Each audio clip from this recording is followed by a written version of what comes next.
Right here in this classroom is the headquarters of Inside the Nest, a series from two Eagle students who are reporting stories on the Flathead Reservation, inspired by a once popular news series called Eagle's Eye.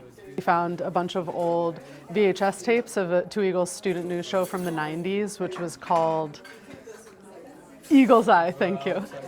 Those decade-old tapes would spark an interest for a community-based research class. From there, a new news series was born.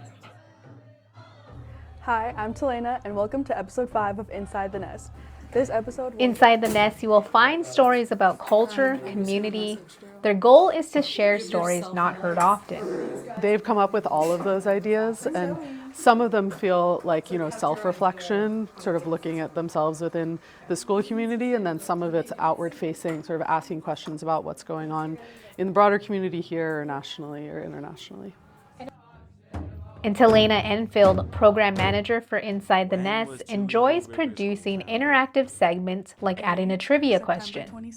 My favorite thing to do is come up with episode ideas, because to me it's kind of a challenge to make it more engaging or more fun or something that everyone will want to watch. And it just really makes me think creatively.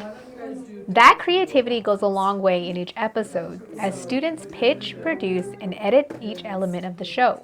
It's really amazing to see students sort of step into this role of a way more creative mode than usual, where they're coming up with ideas, they're curious about what's going on in the school, they're asking questions, pitching stories, collaborating with one another. Blue Sky First Strike Old says producing these news segments is empowering. It makes me feel seen. When I would go to other schools, it really didn't feel like I was being seen. But at this school, when we get to, report on different types of stuff, like regalia or like how boys like to wear their hair, things like that, like Native American historical figures. It makes me feel really seen, and I love doing it. In Pablo, I'm Robin Iron, MTN News.